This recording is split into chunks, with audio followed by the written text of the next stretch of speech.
Hello बच्चों, तो आज की क्लास शुरू करते हैं और आज का टॉपिक है हाउ टू स्टडी सेल्स। तो हम पढ़ रहे थे क्या cells. What do we call the ability of the human eye to see two very close object as separate and distinct. यहाँ पे क्या बोल रहे हैं कि जो ह्यूमन बीइंग होता है उसके पास एक एबिलिटी होती है। कौन सी एबिलिटी होती है कि जो वो अपनी आँखों से दो ऑब्जेक्ट जो होते हैं वो साथ में रखे हैं तो उनको वो कैसे डिस्टिंक्ट कर लेता है। सपोज दो ऑब्जेक्ट्स रखे हैं और आप क्या कर सकते हो, अपनी आंखों से आप इन दोनों में क्या बता सकते हो, अंतर बता सकते हो। दो ऑब्जेक्ट पास पास में रखे हैं लेकिन फिर भी आप अंतर बता सकते हो। तो हमारे पास क्या होती हैं, हमारी आंखें होती हैं जिससे हम ये बता सकते हैं। तो इसको ही बोल रहे हैं कि हम ऐसी जो एबिलिटी होती है अपनी आंखों से देख के हम दो जो चीज़ें पास में रखी होती है उसमें हम क्या बता सकते हैं, अंतर बता सकते हैं। तो ऐसी एबिलिटी को हम क्या बोलते हैं। तो इन 3 लाइन में यहाँ पे ये बोला गया है। Imagine 2 tiny dots drawn on a piece of paper। अब क्या कह रहे हैं कि सपोज 2 टाइनी डॉट्स हैं, हमने कहाँ बनाई है, पीस ऑफ पेपर पे बनाई है। ये दो, सपोज ये एक डॉट हो गया, एक ये डॉट हो गया। 2 टाइनी डॉट्स हमने बनाई हैं कहाँ पे, पीस ऑफ पेपर पे। ऐसे डॉट्स आर मूव्ड क्लोजर। अगर हम ये डॉट्स को क्या करें, क्लोज करें, पास में लेके जाएं, there comes a point at which they can no longer be seen as separate। अगर हम इन दो डॉट्स को एक दूसरे के बहुत पास में लेके जाते हैं तो फिर क्या होता है, एक समय ऐसा आता है जहाँ पे ये हमें सेपरेट नहीं दिखाई देती। हमें क्या दिखाई देती हैं कि ये एक हो गई हैं। When viewed from about 25 centimetre the near point of the human आई। हमने कहाँ से देखा, 25 सेंटीमीटर की डिस्टेंस से देखा। 25 सेंटीमीटर की डिस्टेंस कौन सी हो गई, ये जो डॉट है और जो तुम्हारी आंखों के बीच की डिस्टेंस है, इस डॉट और जो आंखों की डॉट के बीच में, मतलब दोनों ही डॉट के और इन आंखों के बीच की डिस्टेंस कितनी होनी चाहिए, 25 सेंटीमीटर होती है। तो जो दो points separated by about 0.1 millimetre can be seen as distinct. तो जो हमारी आंखों में क्या होगा, इवन उनके बीच में कितना डिस्टेंस होगा, 0.1 मिलीमीटर का भी डिफरेंस होगा। अगर दो डॉट के बीच में कितना भी डिफरेंस हुआ, 0.1 मिलीमीटर का भी डिस्टेंस हुआ, और डिस्टेंस हमारी ऑब्जेक्ट और आंखों में कितना डिफरेंस हुआ, 25 सेंटीमीटर का भी डिफरेंस हुआ, तो हमें क्या दिखाई देगा, ये दो ऑब्जेक्ट जो है हमें दो दिखाई देंगी। हमें क्या होंगी, ये हमें डिफरेंट दिखाई देंगी। Otherwise they appear as a single point. और जैसे तुमने ये 25 सेंटीमीटर की जो डिस्टेंस है उसको क्या करा, कम करा या ज़्यादा करा, तो क्या होगा, उस पर ये जो दो पॉइंट्स हैं कैसी दिखाई देंगी, एक दिखाई देंगी। तो इसे क्या बोलते हैं, this is called the limit of resolution of the human I which is 0.1। तो हम इसे क्या बोलते हैं, लिमिट ऑफ रेजोल्यूशन बोलते हैं। रेजोल्यूशन बोलते हैं, मतलब रेजोल्यूशन देखा है कि पिक्चर को क्लियर करना, ठीक है। कभी हम जो होते हैं मोबाइल या कैमरे में भी हम क्या करते हैं, फोकस में लेके आते हैं पिक्चर को। इसी तरीके से हम क्या कर रहे हैं, हमारी आंखें भी ऐसे करते हैं। कब करते हैं, जब 25 सेंटीमीटर का डिस्टेंस बनाते हैं और दो ऑब्जेक्ट के बीच में 0.1 मिलीमीटर है, तो हमें ये दो जो ऑब्जेक्ट है अलग अलग दिखाई देंगे। और जैसे हमने ये डिस्टेंस कम या ज़्यादा करा तो ये जो है हमें दो ऑब्जेक्ट एक ही दिखाई देंगी, फोकस में नहीं आएंगी। तो इसे बोलते हैं लिमिट ऑफ रेजोल्यूशन, जो कि कहाँ होता है, 0.2 ऑब्जेक्ट के बीच में डिस्टेंस कितना होना चाहिए, 0.1 मिलीमीटर का।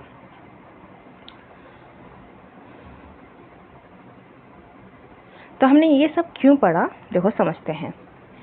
A cell is usually too small to be seen by the unaided eye।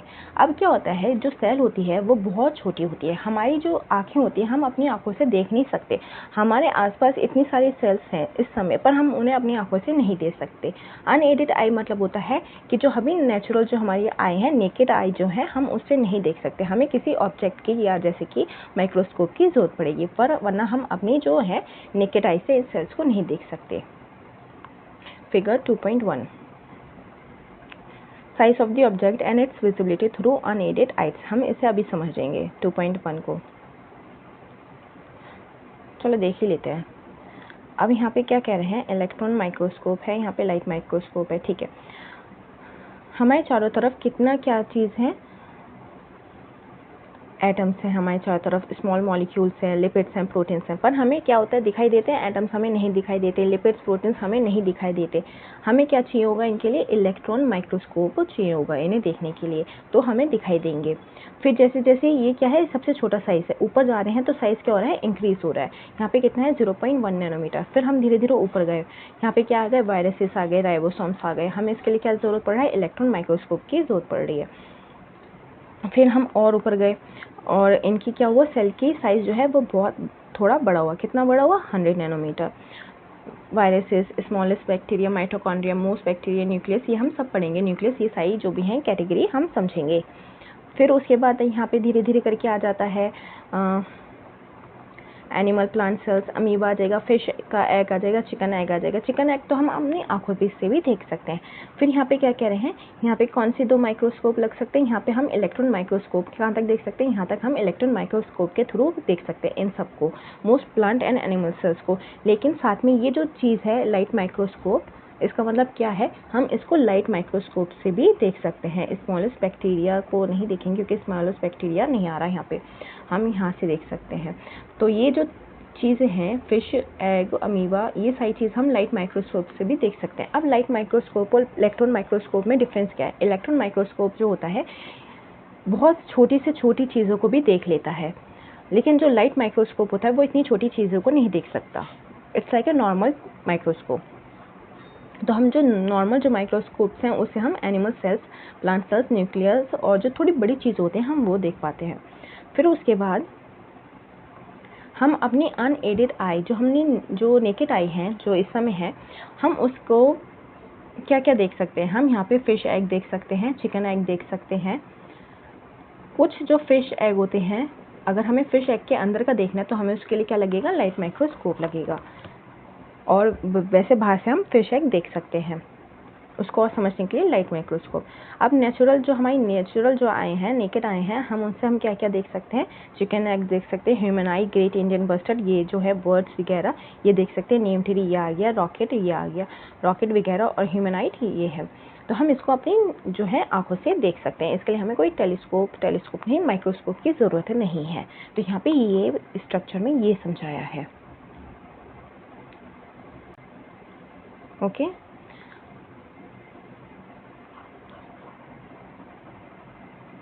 तो अभी हमने ये इतना सब क्यों पढ़ा, ये समझने के लिए कि जब हमारी 0.1 मिलीमीटर की डिस्टेंस हो जाती है दो ऑब्जेक्ट के बीच में, तब हम उन्हें पहचान नहीं पाते। दो ऑब्जेक्ट को हम एक समझते हैं अगर डिस्टेंस इतनी हो जाती है 25 सेंटीमीटर।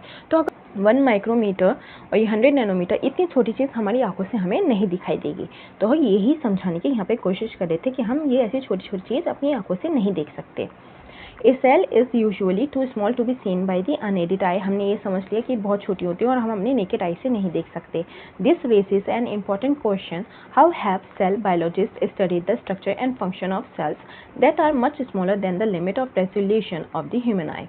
तो यहाँ पे ये क्वेश्चन उठ रहा है, हम ये क्वेश्चन पूछ रहे हैं, यहाँ पे आप लोगों से ये क्वेश्चन पूछा जा रहा है कि जो ये जो सेल बायोलॉजिस्ट होते हैं, सेल बायोलॉजिस्ट कौन होते हैं, जो कि सेल के बारे में पढ़ते हैं, रिसर्च करते हैं, उनको समझते हैं। तो ये जो होते हैं ये इतनी छोटी सेल्स को कैसे देख पाते हैं, उनको उनके ऊपर रिसर्च जो होती है वो कैसे कर पाते हैं, उनको उनका जो सेल का फंक्शन होता है वो कैसे समझ पाते हैं। तो ये क्वेश्चन कर रहे हैं, इसका जवाब ज़रूर मिलेगा। तो बच्चों वो कैसे देख पाते हैं, क्योंकि देखो हम अपनी आँख से तो देख नहीं पाते, तो वो किस चीज़ का यूज़ करते हैं, माइक्रोस्कोप का यूज़ करते हैं। You have learned about convex lens. अब चैप्टर में पढ़ा होगा कॉन्वेक्स लेंस, ठीक है, कॉन्वेक्स लेंस पढ़ा होगा। और कॉन्वेक्स लेंस क्या करता है, ए कॉन्वेक्स लेंस और a combination of lenses that is an objective lens and an eyepiece are used for the magnification of an object figure 2.1 to make it appear larger. अब यहाँ पे क्या पढ़ा है हमने, कॉन्वेक्स लेंस और एक क्या होता है, हम कॉन्वेक्स लेंस यूज़ करते हैं या फिर combination of lenses. Combination of lenses का मतलब क्या हो जाता है, हम बहुत सारे लेंसेज, दो तरीके के लेंसेज हम यूज़ करते हैं, किसमें, माइक्रोस्कोप में। हम माइक्रोस्कोप में ये लेंसेज रखते हैं जिसकी वजह से हमें जो छोटी चीज़ें होती हैं वो हमें बड़ी दिखाई देती हैं। यहाँ पे ये बोल रहे हैं फिगर 2.1, जैसे कि यहाँ पे फिगर 2.1 में हमने क्या यूज़ किया, यहाँ पे हमने इलेक्ट्रॉन माइक्रोस्कोप का यूज़ किया।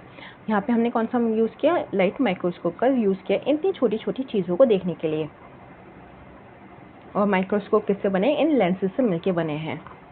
अच्छा यहाँ पे ये क्या दे रखा है, ग्रेड 8 क्यूरियोसिटी चैप्टर 10, ये मतलब है कि ये चैप्टर 10 में ग्रेड 8 में है ये टॉपिक। थोड़ा बहुत इसके बारे में वहाँ पे भी लिखा है ग्रेड 8 में, क्लास 8 में।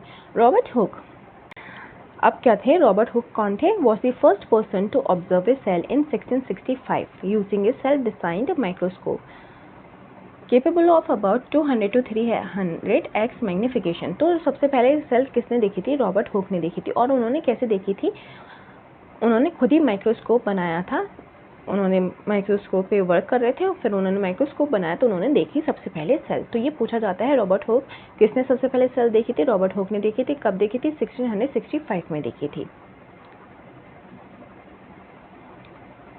और उस टाइम जो माइक्रोस्कोप थे वो इतने अच्छे नहीं थे, लेकिन वो वर्क कर रहे थे। क्यों कर रहे थे वर्क? क्योंकि अगर हम सेल देख पा रहे हैं, हम सेल को देख पा रहे हैं, तो इसका मतलब वो जो माइक्रोस्कोप थे अच्छे थे। While examining a thin slice of cork, अब उन्होंने क्या करा? उन्होंने कहाँ पे देखी थी सबसे पहले सेल्स? उन्होंने देखी थी कॉर्क होती है उसकी सेल्स देखी थी। उन्होंने उसकी कट किया, थिन स्लाइस बनाई और उसको माइक्रोस्कोप में रखा, उसको स्टडी किया। तो जब उन्होंने माइक्रोस्कोप में रखा तो उन्होंने क्या देखा? उन्हें दिखाई दिया बॉक्स लाइक कंपार्टमेंट्स। उन्होंने क्या दिखाई दिया? कंपार्टमेंट दिखाई दिए। कैसे? बॉक्स लाइक कंपार्टमेंट्स, इस तरीके से कंपार्टमेंट्स दिखाई दिए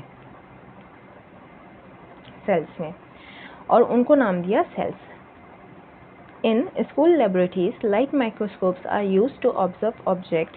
अब क्या होता है, जो स्कूल की जो लैब्स होती हैं उसमें कौन सा माइक्रोस्कोप यूज़ करते हैं? हम लाइट माइक्रोस्कोप यूज़ करते हैं टू ऑब्जर्व ऑब्जेक्ट यूजिंग, ये है माइक्रोस्कोप की फिगर, डिफरेंट ऑब्जेक्टिव लेंसेज। हम उसमें कौन से लेंस यूज़ करते हैं? डिफरेंट ऑब्जेक्टिव लेंस यूज़ करते हैं, जैसे 10x और 40x to achieve better magnification and resolution under visible light. जिससे हम जो है लैब में हम ये जो माइक्रोस्कोप है हम ये यूज़ करते हैं सो दैट हमें चीज़ें जो हैं, जो हम एक्सपेरिमेंट कर रहे हैं वो हमें क्लियरली दिखाई दें, जो अंदर जो सेल्स हैं उसके वो हमें क्लियरली दिखाई दें। Explore different parts of a microscope, जैसे कि figure 2.2 in your school laboratory and use it to observe fine structure of various materials. ठीक है, अब क्या बोल रहे हैं यहाँ पे? जो है अपने स्कूल में जो स्कूल लैब है उसके जो उसमें जो माइक्रोस्कोप है उसका बारे में जो पार्ट्स हैं उसमें लगे हुए हैं, डिफरेंट पार्ट्स जो लगे हुए हैं और जो लेंसेज उसमें लगे हैं उसको देखो, समझो, ये बोल रहे हैं। Under the microscope you will see A magnified image of an object, can you estimate its actual size. Microscope के अंदर में क्या होता है, हमें क्या दिखाई देती है? एक इमेज दिखाई देती है, क्योंकि जब हम देखते हैं तो बड़ा होकर दिखाई देती है ना हमें, तो हम उसको क्या बोलते हैं? मैग्नीफाइड इमेज बोलते हैं। किसकी? ऑब्जेक्ट की। तो आप जो है उसकी एक्चुअल साइज बता सकते हो। तो हम कैसे बता सकते हैं? बिल्कुल बता सकते हैं। जो हमने ऑब्जेक्टिव लेंस लगाए हैं वो कितना बड़ा कर रहे हैं, जैसे कि यहाँ पे कितना कर रहे हैं? 10x बड़ा कर रहे हैं, 40x बड़ा कर रहे हैं, तो हम पता लगा सकते हैं कौन से हम ऑब्जेक्टिव लेंस कर रहे हैं और वो कितना बड़ा कर रहे हैं। तो ये है structure of light microscope. Lab में तो पता नहीं, स्कूल लेबोरेटरी में तो पता नहीं वो कराएंगे कि नहीं कराएंगे, पर हम यहाँ समझ लेते हैं पिक्चर में। देखो ये है ऑब्जेक्टिव लेंस, ये जो दिखाई दे रहे हैं ये ऑब्जेक्टिव लेंस होते हैं। इनको आप रोटेट करके आप चेंज कर सकते हो। यहाँ पे क्या है? ये आई पीस है। यहाँ पे आई पीस का मतलब क्या मतलब है? यहाँ पे हम अपनी क्या रखते हैं? आँखें रखते हैं। और यहाँ पे हम नीचे रखते हैं स्लाइड। ठीक है, यहाँ पे जाएंगे हमारी स्लाइड, इसके नीचे मिरर को एडजस्ट करते हैं सो दैट ये जो लाइट है, यहाँ पे जो लाइट है वो इसमें यहाँ से इसमें जाके स्लाइड में रखें और हमें वो रोशनी दिखाई दे स्लाइड में, तो हम देख सकें स्लाइड को। बाकी सब बेसिक चीज़ें यही है जो है समझने की थी। जो ये है बेस जिससे ये माइक्रोस्कोप रखा रहता है। हैंडल यहाँ से हम पकड़ते हैं, ये जो हैंडल है ये सी शेप का ये हैंडल है, हम यहाँ से माइक्रोस्कोप को पकड़ते हैं। फाइन एडजस्टमेंट नोब, ये यहाँ पे ये नोब है, इसको जिससे हम फैन की स्पीड को चेंज करते हैं, ऐसे ही ये नोब होता है, इसको हम चेंज करते हैं।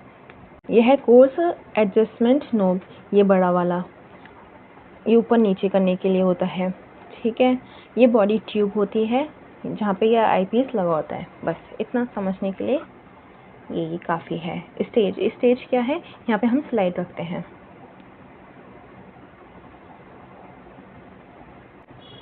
तो क्लास को यहीं ख़त्म करते हैं।